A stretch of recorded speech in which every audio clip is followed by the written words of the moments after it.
अच्छी दे, सब बच्चे अच्छे ही हो सबके, संतानें खूब सेवा करें बुजुर्गों की, अपने माता पिता की। हम तो यही आशीर्वाद करते हैं, यही प्रेयर करते हैं भगवान से कि नौजवान बच्चों की बुद्धि सद्बुद्धि रहे, क्योंकि आजकल अपने माता पिता की ये बच्चे कदर नहीं कर रहे हैं।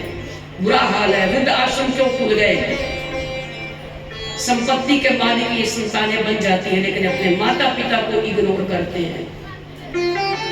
तो मैं माता पिता से, बुजुर्गों से भी यही निवेदन करूंगी कि अब आप अपनी जिम्मेदारी को हटाओ, अब अपने बच्चों में कोई इंटरफेयर नहीं करनी।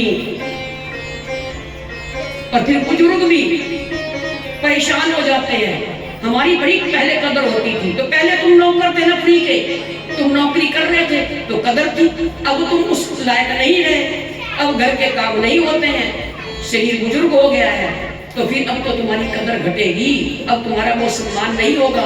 लेकिन फिर भी हम कहते हैं चिंता ना करो, अब तुम अपने आप को संभालो। कैसे संभालना है?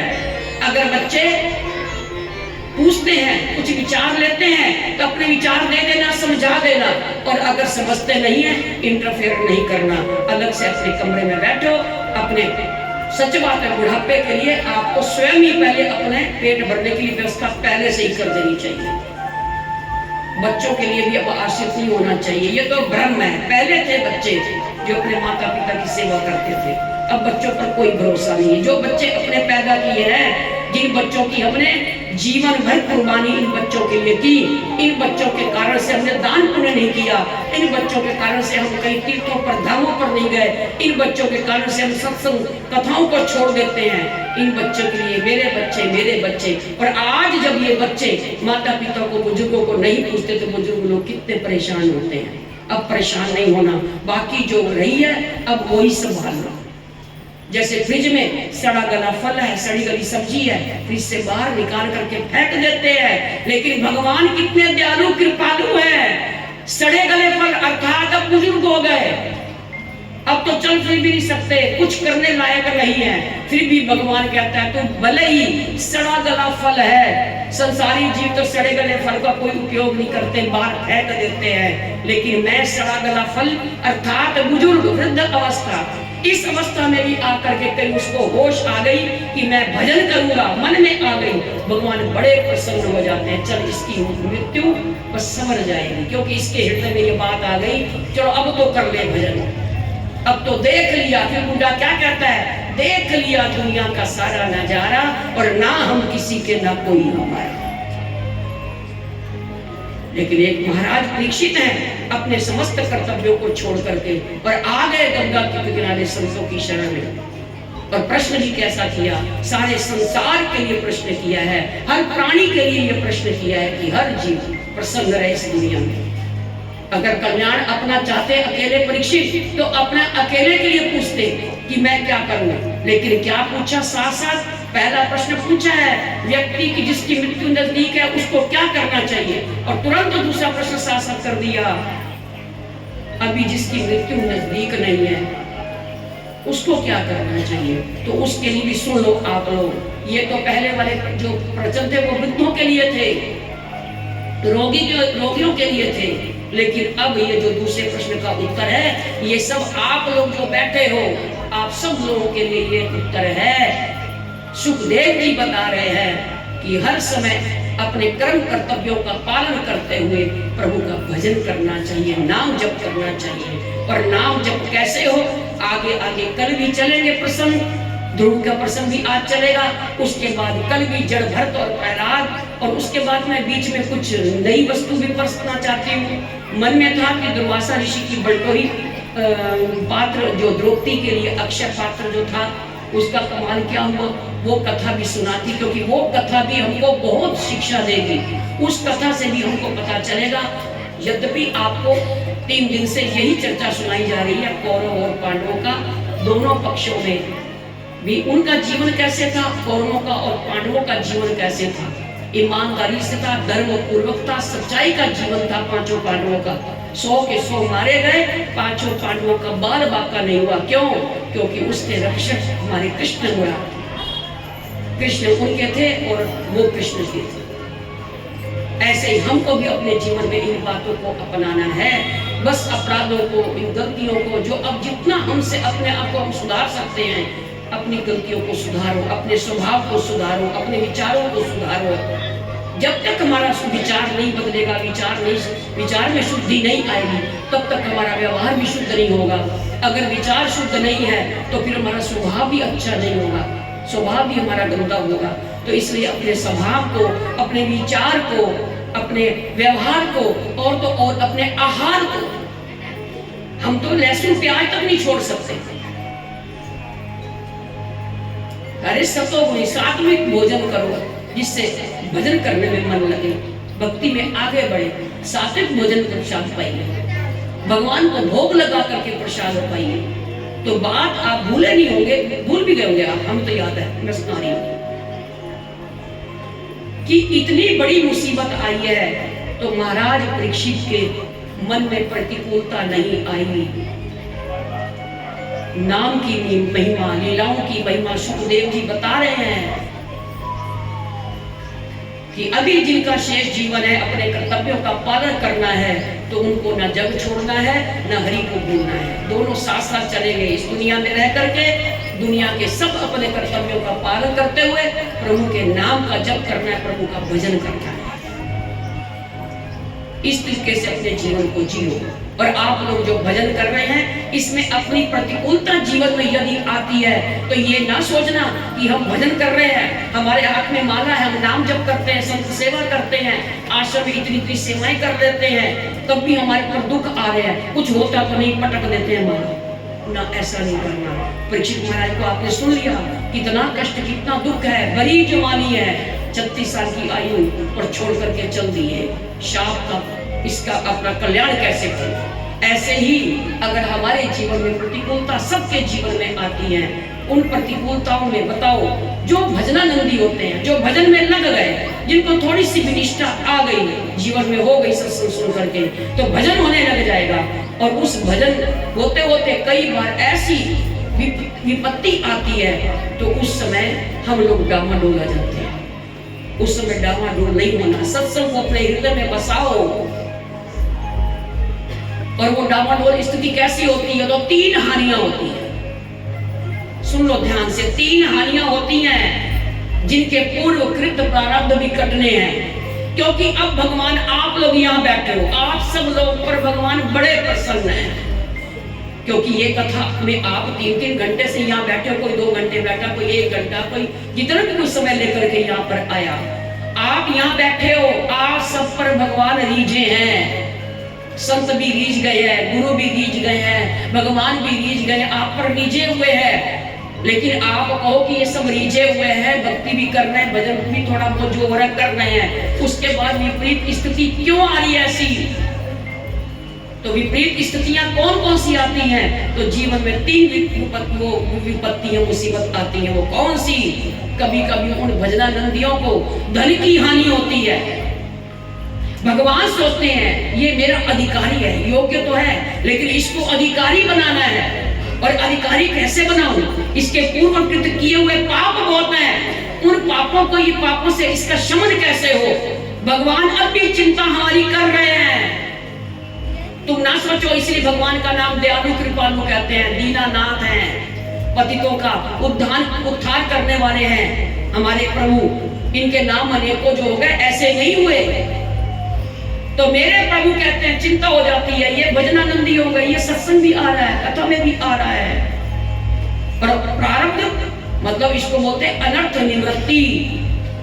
पूर्व में जो भी हमने कोई पाप किए हैं उन पापों का दंड मिल रहा है। तो कई बार धन की हानि हो जाती है। दूसरी हानि शरीर से रोगों ने घेर लिया। कभी ना घबराओ, ये रोग आ गया, ये शरीर में ऐसे ऐसे हो गया, कभी ना घबराओ। भजन नहीं छोड़ना, नियम करना नहीं छोड़ना। ये हमारे पूर्व कृत्य जो भी प्रारब्ध में लिखा है खेल, ये सब ठाकुर जी ने कृपा हम पर की है, संतों ने हम पर कृपा की है, भजन ने कृपा की है। उस कृपा का फल ये प्रारब्ध हमारे भोगे जा रहे हैं। इसी जन्म में ये भोग करके समाप्त होकर के हम सदा के लिए परमात्मा की गोद में जाकर के खेलेगी हमारी आत्मा। इसलिए इस पर भी कृपा मानना। धन की हानि होती है, शरीर की हानि होती है, अर्थात रोग घेर लेते हैं। और तीसरी अपमान होता है।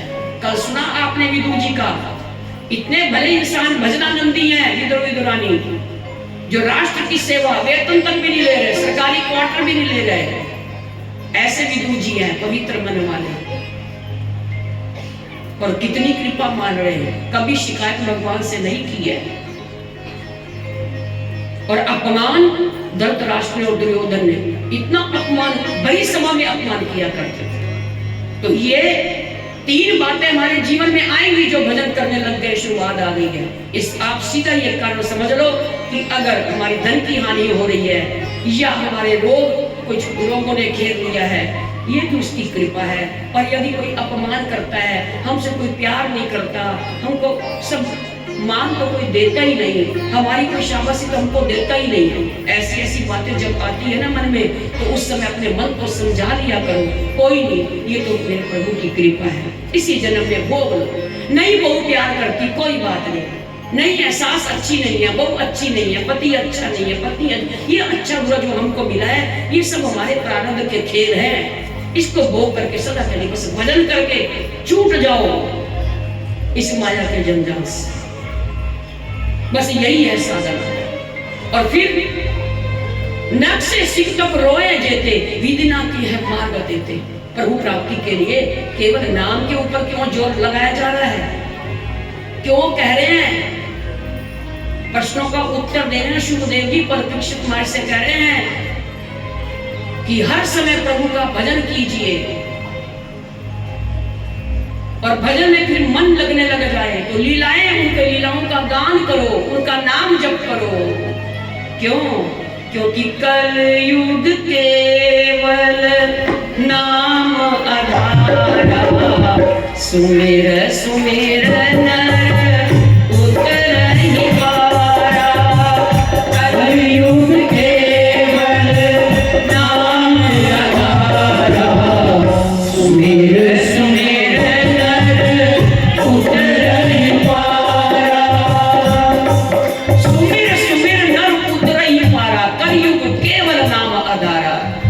यद्यपि बताया नख से सिकटक रोए जेते, विदना के हैं मार्ग देते।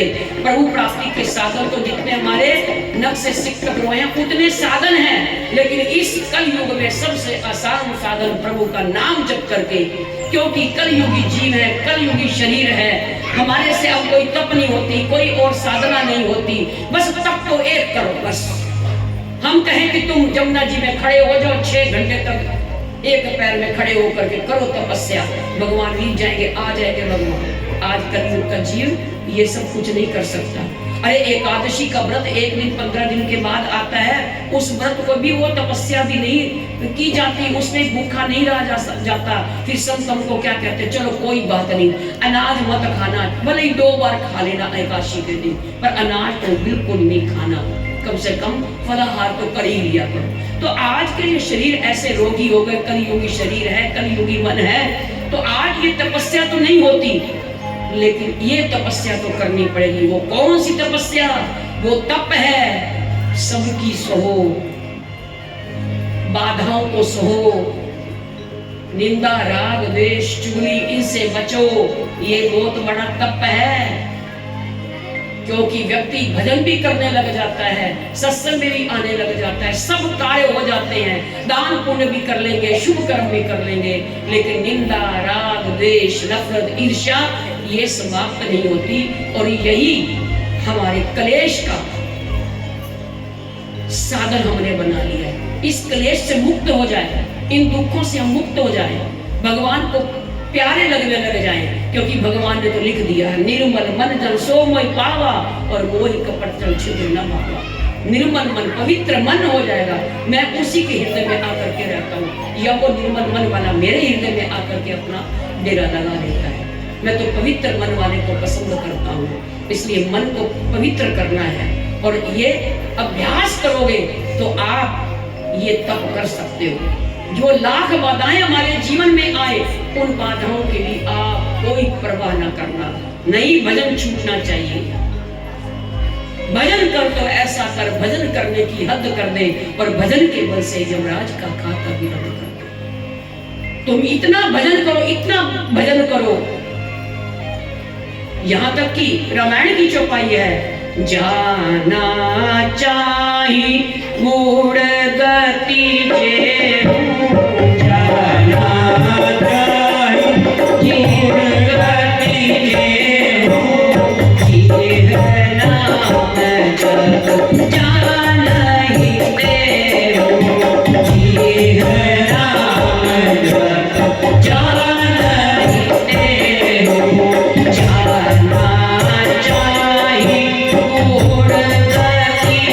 देहु, जाना चाही गुण गति जेहु, जाना चाही गुण गति जेहु, ये नाम जप जानहि देहु, ये नाम जप जानहि देहु। जाना चाहिए गुण गति जेहु, जी नाम जप जाने तेहु। अगर भगवान के गुण रहस्यों को जानना चाहते हो, अपनी मेमोरी को आप और बढ़ाना चाहते हो, लोग पूछते हैं बुद्धि कमजोर है हमारे बच्चे की, ये पढ़ाई तो बहुत करता है पर ये भूल जाता है पेपर देते समय, बुद्धि कमजोर है, इसकी कोई उपाय बताओ। हम कहते हैं इससे बड़ा कोई और कौन सा उपाय होगा, ऐसा नाम जप करो, इतना भजन करो, इतना भजन करो, तुम्हारी मेमोरी ऐसी शुद्ध हो जाएगी, ऐसी पवित्र हो जाएगी, सारे ग्रंथ तुम पढ़ लोगे, सारे ग्रंथ एक बार सुन करके तुमको याद हो जाएंगे। ऐसी महिमा प्रभु के नाम की है।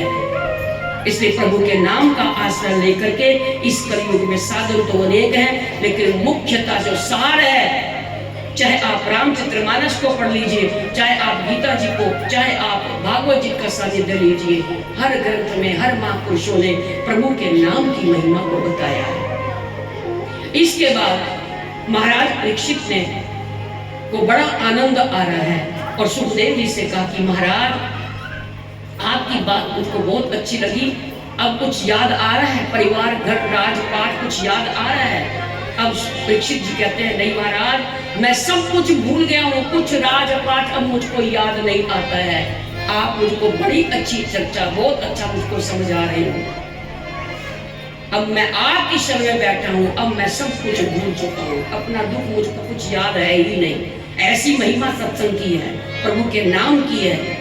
तो इस प्रकार से महाराज परीक्षित ने कहा कि महाराज इस सृष्टि का विस्तार कैसे हुआ, और भागवत जी में जो 24 अवतार हैं, एक एक करके प्रभु गुरुदेव आप मुझको इन अवतारों का श्रवण कराइए, क्योंकि आप तो सब जानते हैं और मुझको कुछ पता नहीं है इस सृष्टि का प्रकरण के बारे में। तो फिर सुखदेव जी महाराज कहते हैं कि ठीक है, इस सृष्टि में इससे पहले या तो ऋषिवर होते थे, मैथुनी सृष्टि नहीं थी, तो भगवान नारायण की नाभि से कमल और कमल से ब्रह्मा जी और ब्रह्मा जी को छींक आई, तो फिर वहां से मच्छर के समान छोटा सा रूप धारण किया है। वो देखते ही देखते एक बड़ा ही विशाल श्वेत रंग का सुअर बन करके प्रकट हो गया, दहाड़ता हुआ, और उस अवतार का नाम है वराह अवतार। वराह अवतार धरती को लेकर के रसातल में चला गया, और इधर प्रभु नारायण को चिंता हुई, ब्रह्मा जी को और नारायण जी को ध्यान किया कि धरती चली गई है रसातल में, हिरण्याक्ष लेकर के चला गया है, और अब कैसे इस सृष्टि का विस्तार होगा, क्या होगा इस सृष्टि का। तब धरती को स्थापित करने के लिए और फिर प्रभु नारायण ने कहा कि तुम अपने संकल्प से स्त्री पुरुष के जोड़े में, और फिर आगे उस मनुष्य के रूप में सृष्टि का विस्तार होगा। तो इस प्रकार से सृष्टि का विस्तार प्रकरण बता रहे हैं। कैसी प्रभु तूने काया नाथ बांधी, कैसी प्रभु तूने काया नाथ बांधी, एक दिन के पीछे एक रात बांधी, साथ साथ बांधी, कैसी प्रभु तूने काया नाथ बांधी, कैसी प्रभु तूने काया नाथ बांधी, एक दिन के पीछे एक रात बांधी, साथ साथ बांधी, कैसी प्रभु तूने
रचा है।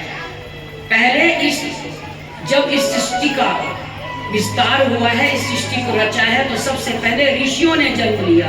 और वो ऋषियों की जो है उनके कोई माता पिता नहीं थे, ये सब ऋषि देवगण थे, देवता थे। ब्रह्मा जी के संकल्प से ये सब ब्रह्मा जी के मानसिक संतानें थी। सनक, सनंदन, सनातन, संत कुमार, नारद जी, कृतु, भृगु, मरीचि, वशिष्ठ, ये सब ऋषिवर थे। और उसके बाद अभी आपने सृष्टि प्रकरण को, इस रचना को सुना, समय इसका विस्तार नहीं करेंगे, लेकिन मुख्यतः अवतारों में हमने प्रवेश करना है। हरि अनंत, हरि कथा अनंता, बहुविधि कहीं सुनई सब संता। मेरे प्रभु के कोई 24 अवतार तो इस भागवत जी में है, लेकिन इतने ही अवतार मेरे भगवान के नहीं हुए हैं। अनंतो अनंत, अनंतों बार सृष्टि बनी, अनंतों बार सृष्टि का प्रलय हुआ है, और अनंतों बार इस सृष्टि का प्रलय, अनंतों बार सृष्टि का विस्तार। कोई एक बार राम नहीं आए, कोई एक बार कृष्ण नहीं आए।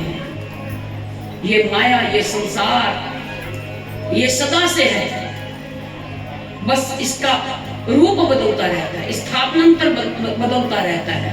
बाकी हर वस्तु यहाँ पर रहती है इस सृष्टि में। आत्मा, माया और परमात्मा, ये सदा से तीनों हैं। आत्मा कभी मरती नहीं, आत्मा का ना जन्म है ना मरना है।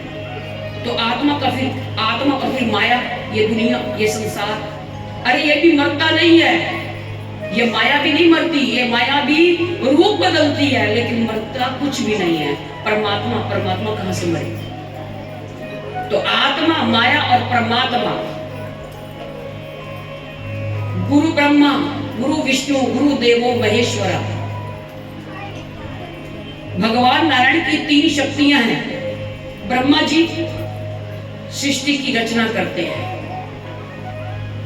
और विष्णु पालन करते हैं। हमारे खाने पीने की व्यवस्था सब ये विष्णु का विभाग है। और संहार शिव जी करते हैं, शंकर जी करते हैं। ऐसे ही ब्रह्मा, विष्णु, महेश जैसे इस संसार की उत्पत्ति करते हैं, पालन करते हैं और संहार करते हैं, ऐसे ही एक ब्रह्मा, विष्णु, महेश कौन है? दूसरे, वो दूसरे हैं। एक तो ये बता दी, इस सृष्टि की रचना पालन करने वाले, संहार करने वाले ब्रह्मा, विष्णु, महेश हैं। और दूसरे ब्रह्मा, विष्णु, महेश कौन है? तो संत हैं, गुरु हैं।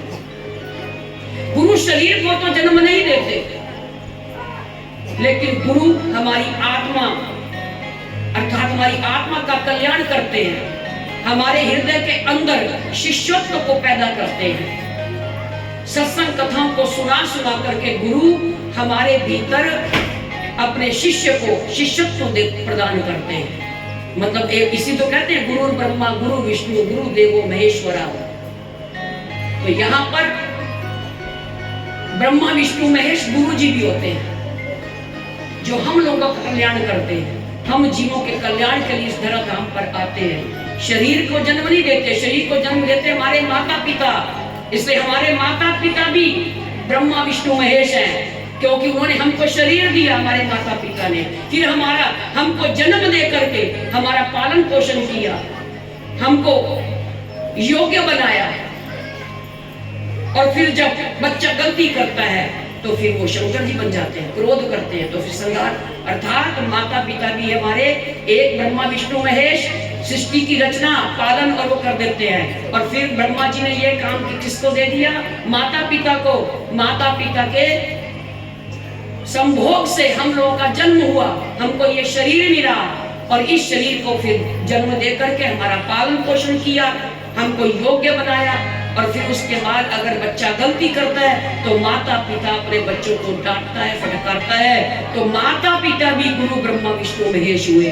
और तीसरे ब्रह्मा, विष्णु, महेश कौन हुए? तो गुरु हुए, संत हुए। तो गुरु क्या करते हैं? शरीर को जन्म तो नहीं देते, लेकिन गुरु आत्मा का कल्याण करते हैं। इसलिए गुरु की महिमा बहुत है, क्योंकि जन्म देने वाले माता पिता तो शरीर के साथी बन जाते हैं, लेकिन आत्मा का साथी कौन होगा?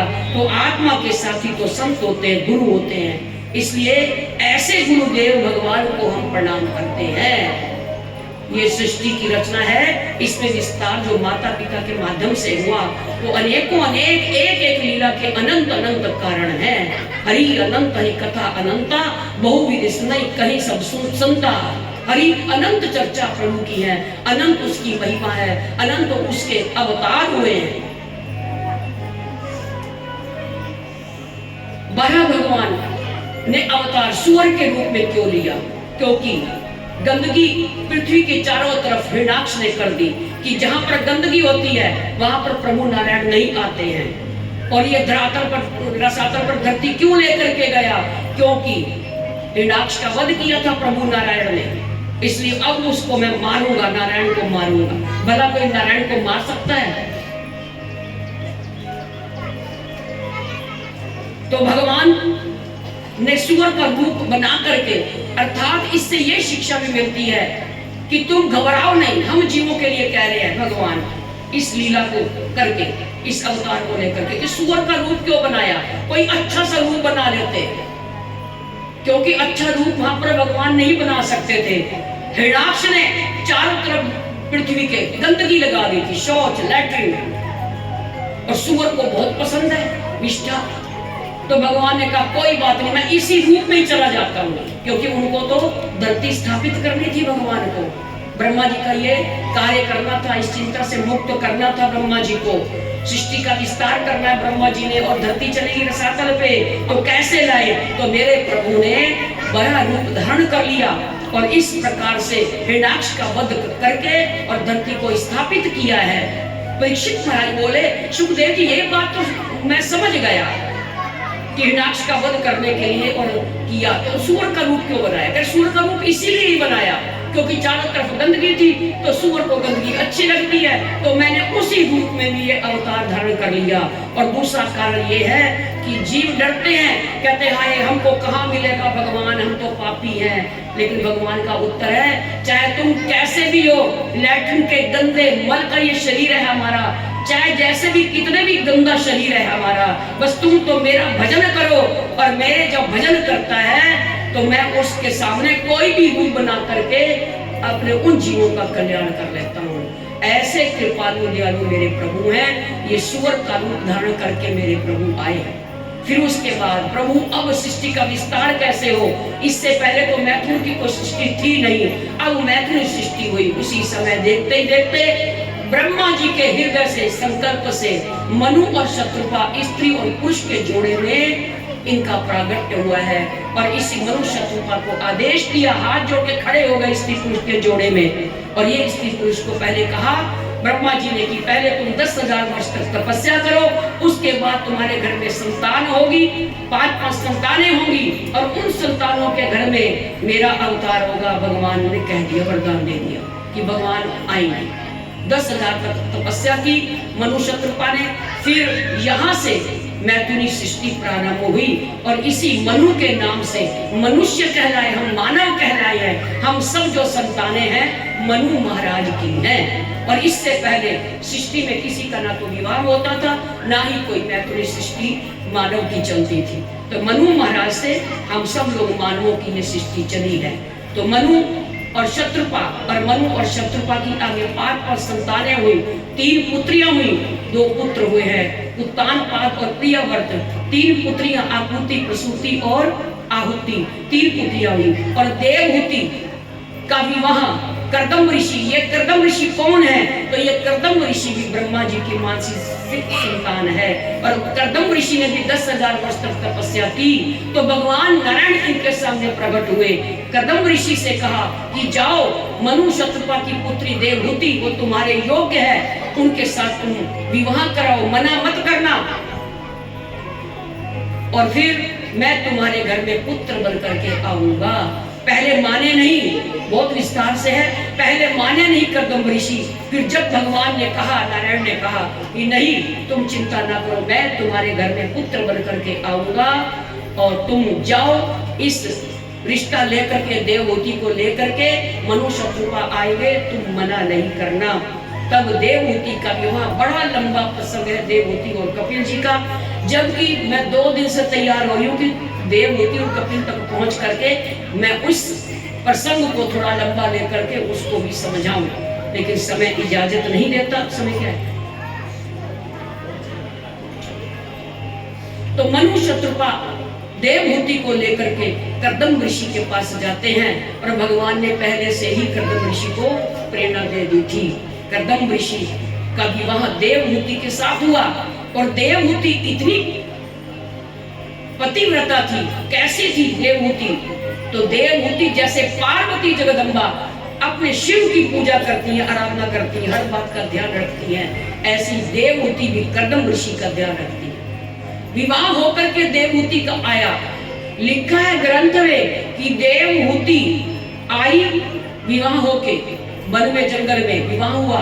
जो माँ ने देवहूति की चोटी गूंथी थी ना, वो कई वर्षों तक वही चोटी उसी चोटी में थी, उसी श्रृंगार में थी।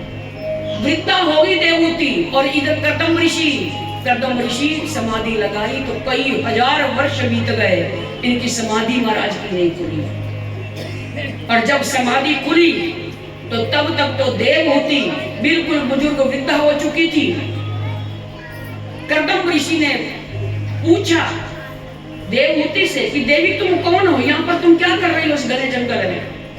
बताओ। अपनी पत्नी को भी भूल गए, ऐसी समाधि लगी कि अपनी पत्नी की भी याद नहीं, अपना याद ही नहीं कि मेरा विवाह भी देवहूति जी से हुआ।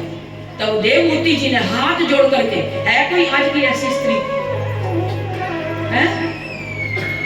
10-10 साल 15-15 साल के बच्चे जवान होने वाले होंगे, तब भी अगर वो विधवा हो जाए या कुछ ऐसा हो जाए, तब भी वो दूसरा कसम कर लेगी, शादी कर लेगी, गुजारा नहीं कर पाएगी। और एक देवहूति जिसने ग्रस्त का सुख अभी प्रवेश ही नहीं किया है, बस ब्याह के आई है देवहूति, और देवहूति लग गई कर्दम ऋषि की सेवा में, ध्यान रख रही है पूरे शरीर का, वन में कोई शिकारी ना आ जाए, सब ध्यान है। कभी दुखी नहीं हुई, माता पिता के घर में गई नहीं, राजा की संतान है। मनु शत्रुपा कोई साधारण नहीं है, राजकुमार राजा है, ये राजकुमारी है देवहूति, और एक संत के साथ, साधु के साथ विवाह करवाया है। ये भी इनकी इच्छा थी देवहूति की, इसकी इच्छा से ही विवाह किया गया था। और कर्दम ऋषि समाधि में चले गए और जब आंख खुली तब पूछ रहे हैं कर्दम जी, देवी तुम कौन हो, इस घने जंगल में कैसे बैठी हो? देवहूति हाथ जोड़ के कह रही है, प्रभु मैं आपकी दासी हूँ, मैं महाराज मनु शत्रुपा की पुत्री और मैं आपके चरणों की दासी हूँ। अरे ओ देवी, अच्छा हम तो समाधि में चले गए, भूल ही गए, बूढ़ी हो गई है, और जो ब्याह के आई थी चोटी बनाई थी माँ ने, बस उसी चोटी में वैसी की वैसी है। शरीर भी जर्जर हो गया। कितना त्याग है, कितनी कुर्बानी है, कितनी पवित्रता है, कितना जीवन पवित्र है। आज की वो स्त्री सारे सुख होने के बावजूद भी तलाक होकर भाग जाती है और लड़कों के साथ भाग जाके अपने घर बसे बसाए को उजाड़ जाएंगी। ऐसा अधर्म हो रहा है इस कलयुग में। और इन कथाओं को पढ़ते हैं, सुनते हैं, तो फिर जीवन में अपनाना भी तो चाहिए ना। बहुत बड़ा अपराध है, ना जाने जन्म जन्मांतर तक इतने ये घोर अपराध, ये दोष हैं, और इनका दंड हमको ही मिलना है। जो ये कर्म ऐसा करता है उसको ही दंड मिलना है, किसी और को नहीं मिलना। कर्म का फल हर किसी को अपना अपना मिलना है, पेट की भूख अपनी है।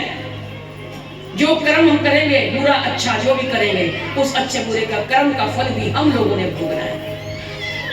करते समय हम सोचते नहीं, देखते नहीं है, और फिर रोते हैं, माथे पे हाथ रख रख करके, हाय इस जन्म में तो कुछ ऐसा किया ही नहीं। अपने बुरे कर्मों को तो वैसे ही छिपा जाते हैं, बताते ही नहीं है। कुछ अपने पाप बता दे तो हमारे भी शमन हो जाए उस पाप का, कुछ बट जाए, लेकिन नहीं, पापों को तो छिपाना है और अच्छाइयों को गाना है सबके समाज में, सब समाज में गाएंगे। तो ऐसा नहीं। कर्दम ऋषि की आंख खुली, देवहूति हाथ जोड़ के खड़ी है, बड़े प्रसन्न हुए कर्दम ऋषि। देवहूति से कहा, देवी मैं तुम्हारी इस साधना से बड़ा ही प्रसन्न हूँ, मांग अब तुमको क्या चाहिए। अब जीवन भर देवहूति को बड़ा दुख हुआ, क्या गलती कर ली देवहूति ने। देवहूति संसार की कामना कर रही है। कर्दम ऋषि से कहा, ऋषिवर गृहस्थ का सुख तो चाहिए ना, और वो भी गृहस्थ का सुख इसलिए मांगा क्योंकि मन में आया कि हमारे घर में तो एक पुत्र ने आना है, जो भगवान आएंगे पुत्र बन करके, पर गृहस्थ में अभी प्रवेश ही नहीं किया, तो कब आएंगे भगवान? ये सोच करके देवमूर्ति वरदान मांग रही है, गृहस्थ सुख मांग रही है, याचना कर रही है। और उसी समय कर्दम ऋषि ने कहा कि ठीक है देवी। कर्दम ऋषि को भी ज्ञान आ गया, हो गया, पता चल गया, याद आ गई बात कि तपस्या का फल मुझको भगवान ने दिया था वरदान कि तुम विवाह कराओ, गृहस्थ सुख में प्रवेश करो, मैं पुत्र बन करके आऊंगा। ये इस बात का ज्ञान कर्दम ऋषि को भी अब याद आया।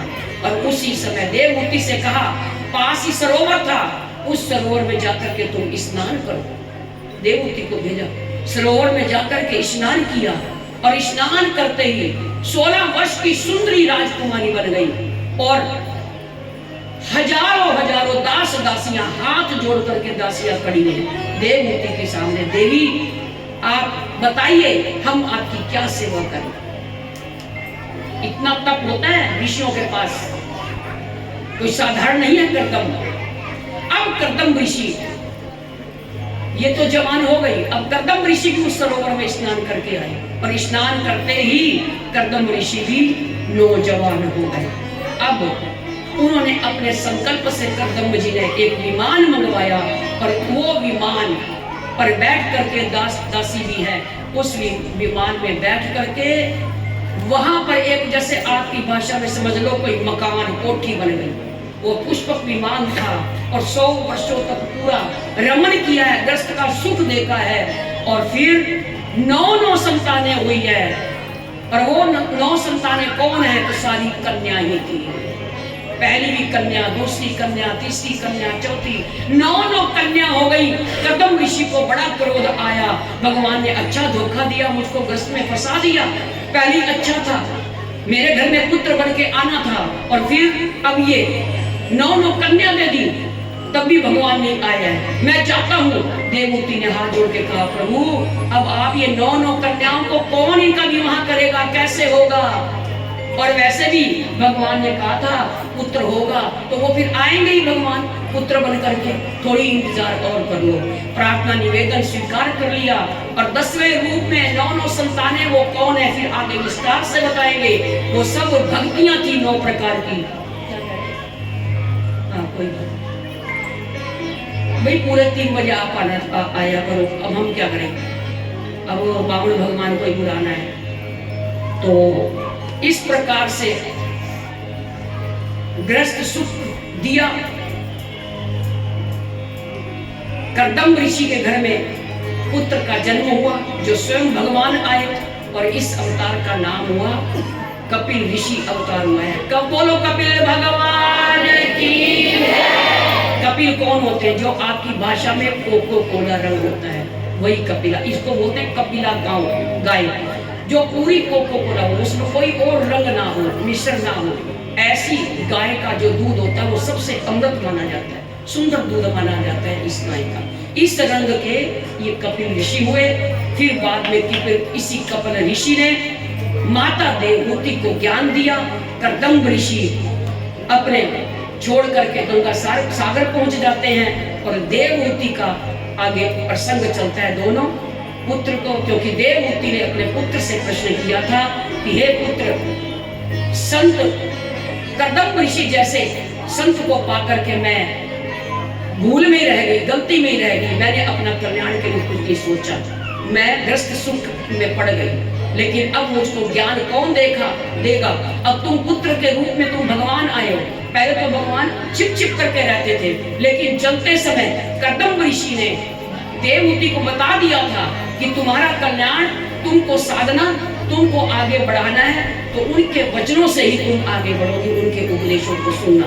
जो ये तुम्हारा पुत्र रूप में जो ये बालक है, ये कोई साधारण पुत्र नहीं है, ये स्वयं भगवान ही हमारे घर में पुत्र बन करके आए हैं। इसके बाद हरि कथा अनंता बहु सब संता, अनेक भगवान के अवतार हुए हैं। राजा अंग के यहाँ पृथु अवतार हुआ है, किसान के रूप में अवतार हुआ, कई अनेकों अनेक अवतार होते हुए राजा बलि के घर में भगवान ने वामन रूप धारण करके आए। ये वामन भगवान किसको बोलते हैं? जो बोने होते हैं, नाटे से होते हैं, बोने होते हैं, जिनको बोलते हैं, वहीं से बोना शब्द चला है। तो वामन भगवान देवताओं की रक्षा करने के लिए, और राजा बलि धर्मात्मा है, यद्यपि है तो दैत्य, दैत्य की संतान है, लेकिन और दैत्य जो राक्षस थे वो तो देवताओं को तंग करते थे, और आधिपत्य स्वर्ग का राजा बलि के पास आ गया था, और राजा बलि ने भी 99 अश्वमेध यज्ञ कर लिए थे, अंतिम अश्वमेध यज्ञ रह गया था और इनको पता था। इधर जो देवताओं की मां अदिति है वो प्रार्थना करने लगी कि प्रभु, देवता मारे मारे पर्वतों की कंदराओं में छिप करके बैठे हैं, क्या इन देवताओं की रक्षा तुम नहीं करोगे? तुम तो आराम से बैठे हो। जब भगवान को पुकारा तब भगवान ने कहा, मैं राजा बलि को वध तो कर नहीं सकता। क्यों? क्योंकि वो धर्मात्मा है, मेरा पुजारी है, मेरा भगत है, इसलिए भगतों की तो मैं रक्षा पल पल करता हूँ। तो फिर देवताओं का क्या होगा प्रभु? तब भगवान ने कहा कि कोई बात नहीं, जो राजा बलि है ये बड़ा दानी है, इसके द्वार पर जो भी आता है तो दान दे करके उसको खाली कभी भेजता नहीं है। तो आज मैं देवताओं की रक्षा करने के लिए और अपने इधर राजा बलि को भगत का मान बढ़ाने के लिए मैं आज अपना भिखारी का रूप धारण करूंगा। तो इसलिए भगवान ने दोनों पक्षों की तरफ, इधर राजा बलि भगत है और इधर सब देवता है, इन सब की रक्षा करने के लिए मेरे प्रभु राजा बलि के घर में वामन रूप धारण करके आते हैं। बड़े ही सुंदर सावले सलोने और बोने से, हाथ में छाता है, करमंडल है, और यह करमंडल, छाता और हाथ में कुशा का आसन, ये सब किसने दिया? तो स्वर्ग के जितने भी सब देवताओं का आधिपत्य जो था, ब्रह्मा जी ने करमंडल दिया, बृहस्पति जी ने रुद्राक्ष की माला दी है, आसन दिया है सरस्वती जी ने। इस प्रकार से अलग अलग देवी देवताओं ने उपहार दे करके और भगवान का श्रृंगार किया है, वामन भगवान का। और वामन भगवान राजा बलि के यहाँ आए हैं और भिखारी बन करके आया, भिक्षा मांग रहे हैं। क्योंकि राजा परीक्षित ने पूछा कि प्रभु भिखारी के रूप में क्यों आए? वो तो दाता हैं, वो क्यों भिखारी बने?